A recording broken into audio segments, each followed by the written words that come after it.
All right, let's talk about Nepal. It's this small, landlocked country that, believe it or not, has turned into a massive, high-stakes chessboard for global superpowers. And that begs the question, right? Why? I mean, when you picture these big geopolitical games, you're probably thinking about huge countries with massive economies. Nepal? Well, it's not that. So what's the deal? Why is everyone from Washington to Beijing to New Delhi so intensely focused on this one spot on the map? Well, it's not about its size, its army, or its economy. It's all about one thing: location, location, location. Seriously, where Nepal is physically located, that's the whole game. Just look at a map. Nepal is literally sandwiched between two absolute giants, India to the south and China to the north. This makes it this incredible buffer zone, sure, but it's also something more. It's a strategic bridge. And you better believe, if you're trying to have any influence in Asia, you want to be friends with a country that controls that bridge. And that is precisely why the US has made Nepal a key part of its whole Indo-Pacific strategy. The official goal is to keep the region free and open, which, let's be honest, is basically diplomatic code for let's try to limit China's growing influence. And the way they're doing it in Nepal isn't with troops or bases, it's with money and development. And the biggest, most concrete example of this is a huge $500 million grant. This is coming from the U.S. Millennium Challenge Corporation, or MCC. And the key word here is grant. This is not a loan. It's a gift, free money basically, to build really important stuff like electricity lines and better roads. Okay, so you've got this big American grant on the table, but it's not the only offer. It's sitting right opposite a completely different vision for Nepal's future, and this one is coming from China. We're talking about their massive Belt and Road Initiative, the BRI. And right there, that's the central dilemma facing Nepal. So let's put these two side by side, okay? On one hand, you have the USMCC. It's a grant, so no need to pay it back, and it's for very specific projects like power and roads. On the other hand, you've got China's BRI. These are loans. You have to pay them back, and they're for giant infrastructure projects. The risks are totally different too. The MCC created a huge political mess inside Nepal, but the BRI, well, that comes with the infamous debt trap risk, where a country can get so deep in debt it loses its sovereignty. And this isn't just some academic theory. Look at the new airport in Pokhara, funded by the BRI. It's already tangled up in questions about its crazy high cost and possible corruption. So this is kind of wild, right? Why would a $500 million gift cause more of a public uproar than a massive loan with potential strings attached? It's all about the spin, the politics. In Nepal, some political parties, especially the communist factions, went on the offensive. They painted the MCC grant as some kind of sneaky American conspiracy, maybe even with a secret military angle. At the same time, they were hyping up the Chinese loans as a golden opportunity. It worked. A lot of people became really suspicious of the American aid. So you've got this tug-of-war going on between these global giants.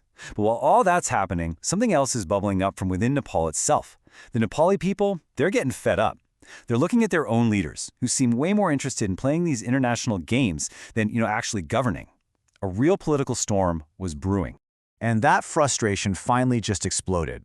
Around 2025, the country experienced what you can only call a political earthquake. And this wasn't China or the US pulling strings. This was homegrown. It was the people of Nepal, especially the younger generation, saying enough to the old political establishment. And it happened so fast, it was just stunning. You had these massive anti-corruption protests, led by Gen Z, popping up all over the country. And get this, within just 48 hours, the prime minister was out. Gone. He resigned. And out of that whirlwind, this powerful, chaotic moment, a few new faces started to emerge, people who weren't part of the old system. First up, a guy named Coleman Geesing. His reputation is built on something anyone in Nepal would understand immediately. He was the head of the Electricity Authority, and he's the guy who finally ended the blackouts. I mean, we're talking about crippling, hours-long power cuts every single day for years. He fixed it. That alone made him a national hero. Then there's Balan Shah. This guy came out of nowhere, ran as an independent, and totally crushed the established political parties to become the mayor of Kathmandu, the capital.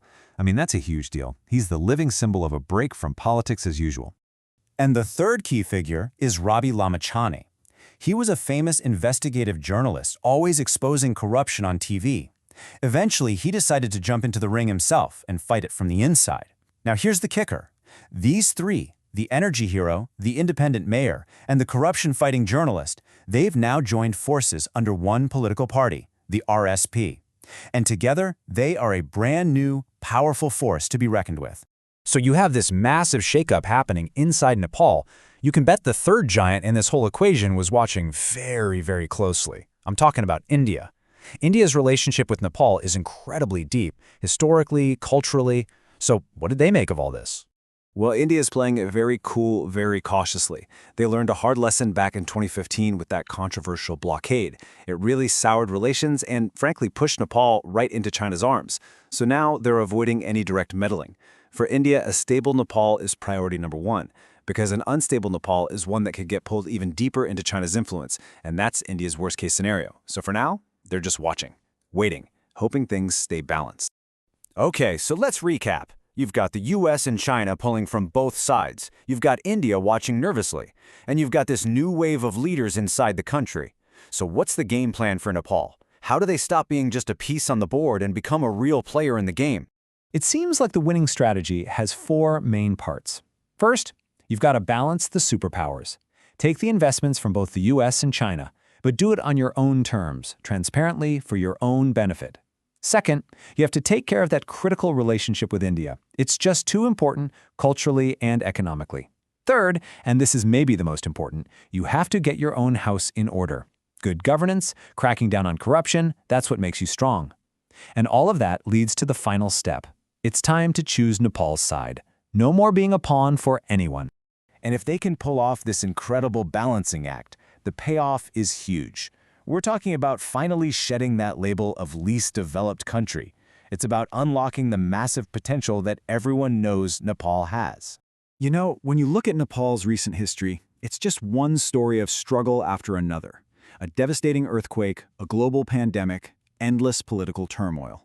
But the one thing that's absolutely true through all of it is that the Nepali people are incredibly resilient. They just don't give up. And so that leaves us with the big question, the one that really matters. With this new leadership, with this chance to reset, can Nepal finally use its critical location to its own advantage? Can it go from being just a piece on the board, a pawn moved around by superpowers, to becoming its own queen, making its own moves, and controlling its own destiny? That's the hope. And that's the story we'll all be watching.